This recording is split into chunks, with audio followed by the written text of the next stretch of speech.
Voici le journal sur Moto TV, les titres de part effectif de l'ambassadeur rwandais en République démocratique du Congo après la décision du gouvernement congolais pour expulser cette personnalité du pays, Vincent Karega, s'en est allé après une notification officielle du ministre des Affaires étrangères en RDC.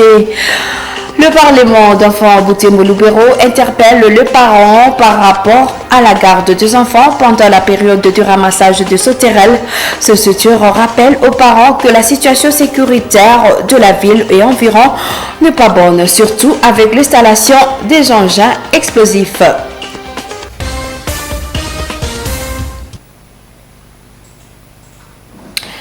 Voici d'abord cette information. Une messe d'ordination sacerdotale a été dite en paroisse Malkiawa Amani de Kassando le dimanche 30 octobre 2022. Le diacre Kambale Sambuira Jean-Marie Vianney de la congrégation des Augustins de l'Assomption a reçu les sacerdoces de main de Monseigneur Sikuli Paluku Melkisedek, évêque du diocèse de Butembo Béni, le prêtre, le diacre, les religieux et une foule de fidèles. Au rehaussé de leur présence, cette activité ecclésiale organisée dans l'esplanade de la paroisse de Kassando dans un intervalle de 4 jours, le diocèse de Butembo Béni a accueilli 5 prêtres et diacres, tous de la famille des Augustins de l'Assomption.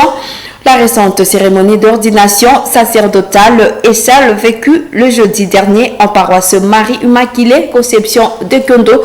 Au cours de l'Eucharistie célébrée en ces lieux, le pasteur de Butembo Béni avait ordonné 4 prêtres et un diacre. Autre chose dans cette édition, un élément de titre d'ailleurs, le gouvernement congolais a expulsé l'ambassadeur rwandais en République démocratique du Congo. Le départ de Vincent Karega a été décidé lors du Conseil de ministres couplé au Conseil supérieur de la défense présidé par le président de la République samedi dernier. C'est suite à l'agression manifeste de la RDC par le Rwanda l'avant-midi de ce lundi. Des sources concordantes ont annoncé le départ effectif de ces derniers via l'Angola, ce après une notification officielle du ministre des Affaires étrangères, Christophe Lutundula, de quitter le pays. Nous suivons les commentaires de Isabelle Wangaïmouka. Sur fond de tension accrue entre la RDC et le Rwanda, le gouvernement congolais a décidé d'expulser l'ambassadeur rwandais en RDC, Vincent Karega. L'annonce a été faite samedi 29 octobre par Patrick Mouyaya, ministre de la Communication et Médias. Décision intervenue à l'issue du Conseil supérieur des défenses. Au cours de cette séance, les conseils dénoncent l'arrivée massive des éléments de l'armée rwandaise pour appuyer le M23 en vue d'une offensive générale contre les positions des forces armées congolaises. Ce qui a motivé les conseils de sécurité d'exiger l'expulsion dans les 48 heures de Vincent Karega, ambassadeur du Rwanda. Ce, du fait de la persistance de ce pays à agresser la RDC. Le Conseil supérieur de la défense a rappelé que cette offensive du M23, appuyée par l'armée rwandaise, vient de porter un énième coup au processus de paix de Nairobi et de Luanda engagé depuis plusieurs mois. Cette aventure criminelle et terroriste a rencontré une farouche résistance de forces armées de la République démocratique du Congo, déterminées à défendre la patrie jusqu'au sacrifice suprême. Le Conseil supérieur de la défense demande au gouvernement 1. D'expulser dans les 48 heures suivant sa notification M. Vincent Karega, ambassadeur plénipotentiaire du Rwanda en poste en République démocratique du Congo. Et ce, en raison d'une part de la persistance de son pays à agresser la RDC et à appuyer les mouvementalistes à cette fin, et d'autre part du mépris teinté d'arrogance des autorités rwandaises vis-à-vis tant du processus de Nairobi et de Luanda que des recommandations de la communauté internationale, plus précisément des Nations Unies, de l'Union africaine, de la communauté de l'Afrique. L'avant-midi de ce lundi 31 octobre, le ministre des Affaires étrangères, Christophe Lutundula, a reçu l'ambassadeur du Rwanda en RDC dans son bureau pour les notifier officiellement qu'il avait 48 heures pour quitter le territoire congolais. Quelques heures plus tard, des sources ont indiqué le départ de Vincent Karega qui a traversé les poules Malébo pour le Congo-Brazzaville où il prendra l'envol pour son pays natal. Cette expulsion intervient après que des combats entre des rebelles du M23 s'intensifient et prennent de plus en plus de l'ampleur dans les territoires de Rutshuru. Le Parlement d'enfants Butembo Lubero interpelle le parent par rapport à la garde de deux enfants pendant la période du ramassage de sauterelles. Ces structures rappellent aux parents que la situation sécuritaire de la ville et environ n'est pas bonne, surtout avec l'installation des engins explosifs. Le Parlement d'enfants Butembo Lubero invite les autorités compétentes à prendre des dispositions utiles pour assurer la sécurité des enfants et les protéger contre l'exploitation sexuelle et économique pendant cette période, pendant toute la période alors de ramassage de sauterelles. Suivez cet extrait du communiqué de presse lu par le président du Parlement d'enfants, Riken. Chers enfants, nous sommes premiers à assurer notre protection. C'est ainsi que nous vous invitons à avoir un comportement responsable face à ces insectes qui sont passagers et pour lesquels nous ne devons pas mettre en danger notre vie, nos études ou notre santé. Restez donc à la maison le soir et la nuit, soyez à l'école jusqu'à la fin de cours et n'osez pas vous exposer à tous les dangers à rentrer à la maison. Pour toutes les personnes qui se donnent à l'exploitation des enfants pour de fins de sauterelles pendant ces temps particulièrement, nous condamnons fortement cette pratique et les appelons à rehausser avec une subisse la rigueur de la loi. Enfin, nous sollicitons un renforcement très sérieux de la sécurité de la ville de Butembo et du territoire de Lubero en vue d'épargner les parents et les enfants de tous les dangers causés par l'insécurité.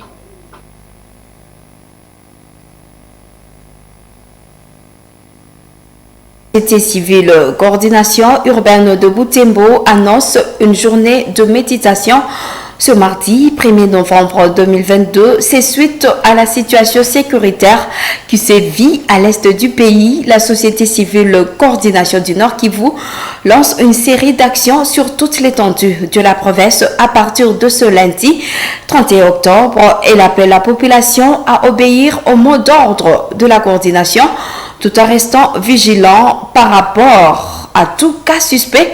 Matesanani est dans ses propos.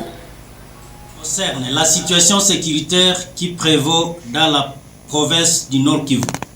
Chers compatriotes bibolaises et bibolais, la situation sécuritaire est aujourd'hui très grave. Le M23 occupe le territoire de Rutshuru. Les ADF continuent à tuer les civils à territoire de Beni. Les Maïmaï se battent entre eux ou contre les FARDC. L'armée et la police tirent sur les civils. Les bandits opèrent tranquillement à l'intérieur de la ville sans être inquiétés. Entre-temps, les FARDC ne lassent pas les offensives contre l'ennemi, mais restent dans la défensive.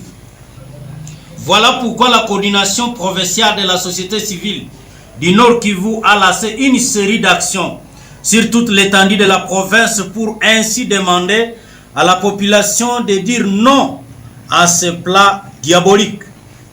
C'est dans ce cadre que la coordination urbaine de la société civile de Butembo invite la population de se lever comme un seul homme pour encourager les FARDC à barrer la route à l'ennemi sous toutes ses formes, M23, ADF, miliciens, ainsi qu'à tous ses collaborateurs. À cet effet, une journée de méditation est décrétée ce mardi, 1er novembre 2022. Au cours de cette journée, il n'y aura aucune activité sur toute l'étendue de la ville. Les fidèles devront se concentrer dans une attitude de prière afin d'implorer Dieu de bénir les efforts de ceux qui combattent en faveur de notre chère patrie. Aucune marche ni manifestation publique n'est prévue ni permise. Faites à Butembo le 30 octobre 2022 pour la coordination urbaine de la société civile Force Vive, Révérend Matt Sanan, président. Le monde célèbre la journée internationale de l'épargne ce lundi 31 octobre 2022. Ces journées sensibilisent sur l'importance d'économiser de l'argent pour assurer un meilleur niveau de vie et sécuriser son économie. En marge de cette journée, Moto TV a voulu savoir si le citoyen lambda a la culture d'épargner. Les habitants de la ville de Butembo que nous avons interrogés reconnaissent l'importance d'épargner. Cependant, ils disent être limités par des contraintes économiques. Suivez.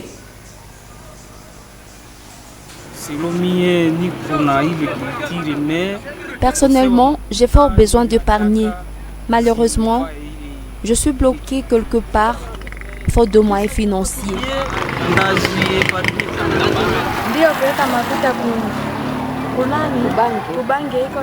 Il est vrai que épargner est nécessaire, car il y a d'énormes avantages dans l'épargne. On peut s'emprunter sans problème, un petit montant, en cas de difficulté.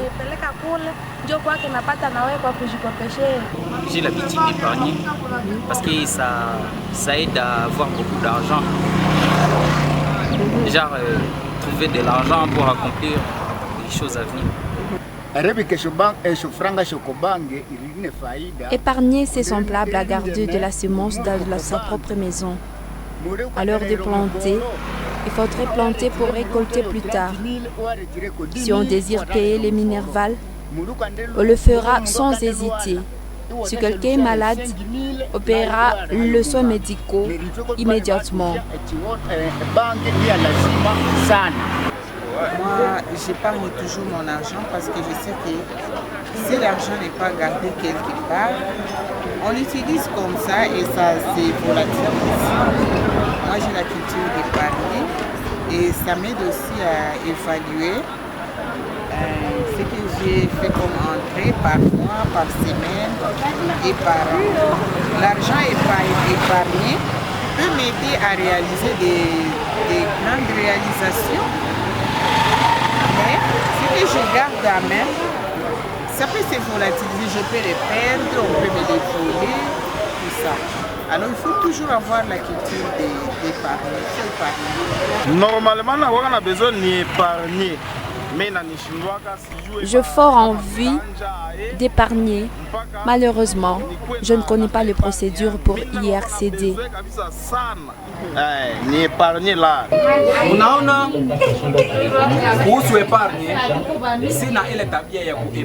Je souhaite connaître les procédures pour une bonne épargne.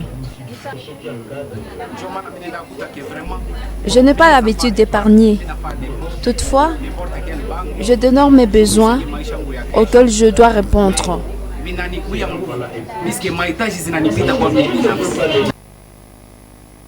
Deuxième séance de défense de travaux de fin de cycle et mémoire à l'Université de l'Assomption au Congo et à l'Institut supérieur de l'Assomption UAC-ISDA.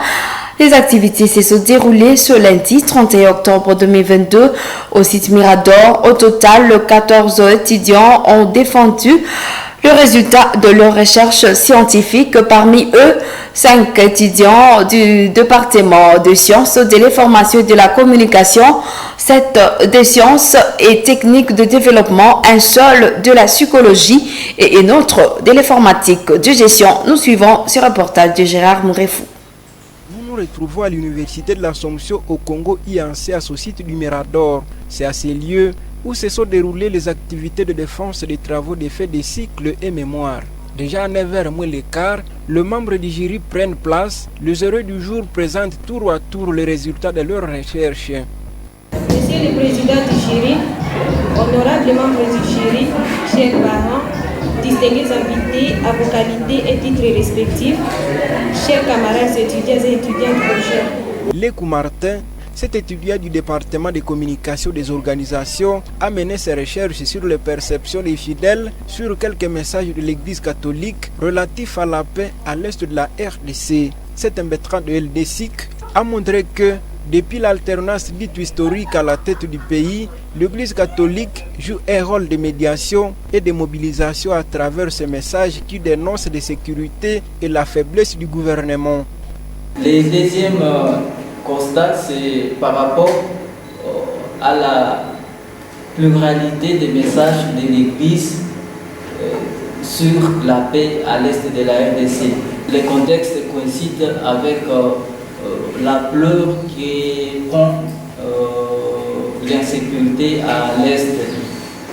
Et c'est dans ce contexte que l'Église a recouru aux plusieurs messages du type à dénoncer les massacres, mais aussi à dénoncer la faiblesse du gouvernement qui n'arrive pas à mettre en place des stratégies adéquates pour essayer de lutter, éradiquer ou restaurer la paix, la sécurité à l'est de la RDC. De son côté, Nzo Leclerc, de G3 Psychologie, a mené ses recherches sur le vécu psychosocial des filles mères adolescentes dans la commune Boulenguera. Les résultats de ces recherches ont démontré que les filles mères sont souvent sous-estimées dans la société, discriminées et sont souvent objets de moquerie dans la famille. Elle a aussi appelé les jeunes filles à ne pas se laisser emporter au risque de tomber dans cette situation. 114 filles et mères, soit 76%, avouent être marginalisées, négligées et respectées aussi bien dans la communauté que dans la famille. Pour ces filles, prendrait tôt les statut des mères, le résultat nous montre que 89 sujets, soit 59,3%, relate la négligence et l'entêtement face au conseil des parents. Mboussa Kouratriwe, G3 SIAS de développement, option technique rurale, a de sa part focalisé ses enquêtes sur les causes influençant la pratique de l'élevage des canards à faible taux à ville de Butembo, cas de la commune Kimemi. Dans son exposé, ce dernier montre que la communauté considère le canard comme un oiseau insignifiant et sale. Le canard est donc jugé comme un animal sale, signal 35,1%, dégoûtant et signifiant un animal qui a des arrêts mauvaises pensées, comme on le dit souvent, que sa tête se transforme en ce repas dit-on. Ceci est signalé par 15,9% de nos enquêtés et 22,9% signalent que c'est un animal rarement égorgé pour les visiteurs. À part ces étudiants, Delphé Boyan, du département des organisations, journaliste à la Moto TV, a à son tour travaillé sur les motivations des clients dans les supermarchés Alpha, Ami Client et Kepe Shop. Le séance de défense des travaux de fait des cycles et mémoire, organisé ce lundi à l'UAC ISDA, ont mis fin aux activités de la première session de l'année académique 2021-2022.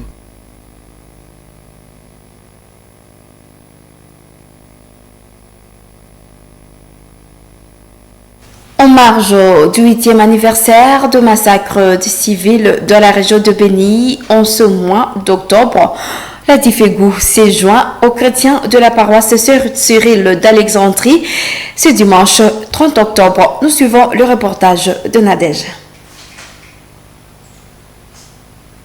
C'était dans l'objectif d'une prière commune pour le repos des âmes de défunts victimes de massacres. Ensemble avec le chrétien, les membres de la dynamique des femmes pour la bonne gouvernance ont uni leurs forces lors d'une quête spéciale qui servira de soutien à la scolarisation des enfants orphelins ayant perdu leurs deux parents dans le massacre.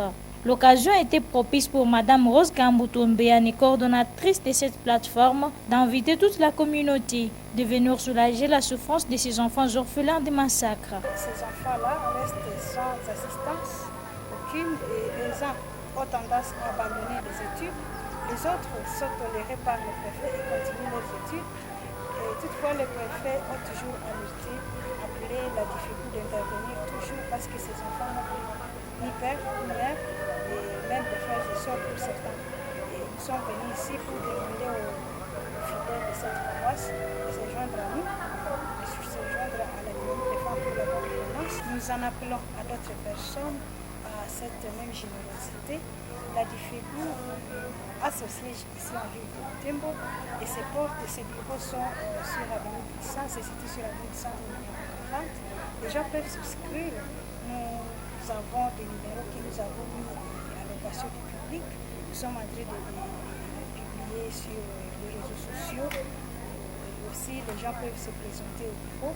Ces élèves ont besoin justement de l'assistance, mais nous pensons qu'ils peuvent en avoir plus besoin des personnes qui peuvent les parler.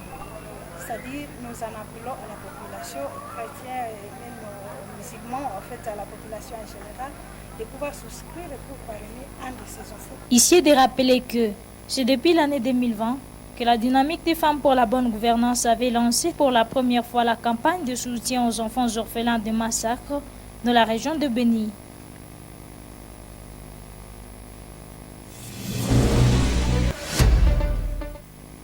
Sport, les Léopards espoirs de la RDC se sont qualifiés pour le dernier tour des éliminatoires de la CAN de moins de 23 ans.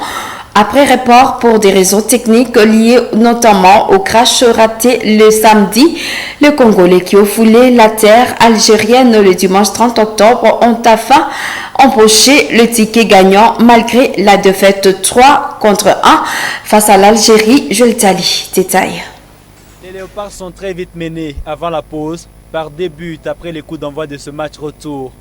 Un autre but sur penalty. Les hommes de Raoul Sungu ont retrouvé le chemin de Bi grâce à Patient Mamba. Un but important qui leur donne encore plus de confiance. Les Congolais tiennent jusqu'au dernier quart avant de voir les Algériens alourdir la marque. 3-1. Cependant, ils ne vont pas plus loin que ça, malgré un carton rouge écopé à la fin du match par les Congolais. Cette rencontre se solde sur ce score et permet aux Léopards de se qualifier pour les derniers tours, malgré la défaite. Défaite 3-1 au final, mais qui n'empêche pas les Léopards de voir le dernier tour éliminatoire grâce au large succès 4-1 à Kinshasa. Au dernier virage, les Léopards croiseront les Black Stars du Ghana pour espérer décrocher le ticket pour la phase finale de la compétition prévue au Maroc. Fin de cette édition, portez-vous bien, au revoir.